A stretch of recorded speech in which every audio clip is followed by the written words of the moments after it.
So hidden information is the basis of personal freedom.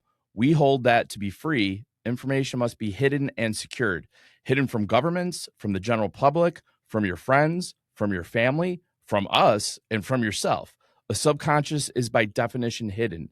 It's what gives us free will, or at least perception of it. Yeah. Yeah.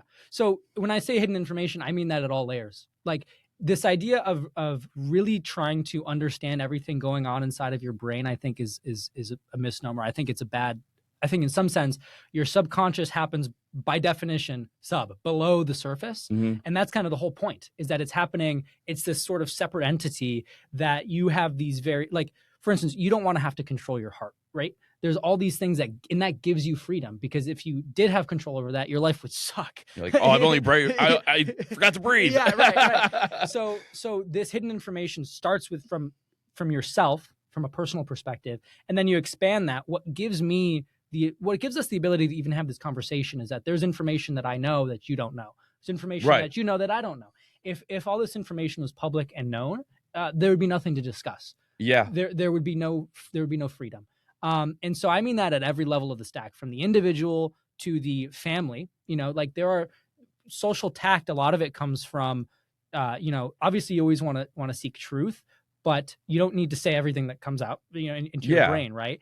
And so at your family level, and then of course at the government level, and then at the organization level with Locke, our environment is end-to-end encrypted. So we cannot see any of the data that you put in there by design. And that's what makes it a useful tool. If we could see the data that you put in there, our product would not be a useful product. Right. It would be, insecure. And how do you play that in a world that is really being stripped away of that privacy, where I've read articles or research that, eventually that personal privacy will be gone. Maybe we'll have chips in our brain and all, insert sci-fi, AI, future of this fast moving technological world we live in, where that is something you may be up against in terms of that really being stripped away from everyone. Yeah, I think that's always been the goal of governments, is a social credit score. Right. And this is the idea. I also wrote an essay on distributed action versus centralized planning. There's always this ideal that you can centrally plan how a city is laid out, or how a government functions, or an organization functions.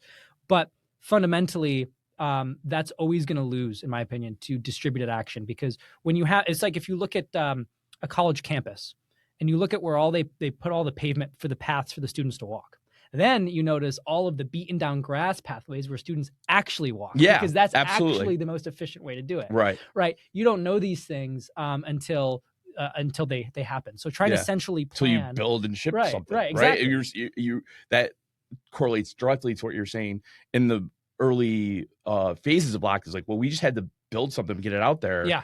To understand it, or to understand the problem. Or understand that that's not even useful. Where it's like a lot of that can happen, no matter the organization, governmental or not. Is that it's that's a core of just putting stuff out there, or different pressures. I mean, even looking at AI and large language models, we don't know what goes on inside of they're black boxes. Those weights, magic happens in there, and then out comes this intelligible output that's useful, right? Sure. And I think there's somewhat of a beauty to that. Obviously, there's work, as there should be, trying to understand them for security purposes. And that's kind of the difficult part, and why this is such a big problem to solve, is the tension between privacy and security is just fundamental to what it is. Like, you would be most secure if you were constantly monitored and somebody was walking around with guns, to protect you. Yes. But like, is that how you want to live your life? Like, you have to figure out where, I call it, there's a phrase, data contract. There's a data contract between privacy and security, and it's kind of a sliding scale. And we're just trying to find the optimal version of that, where you get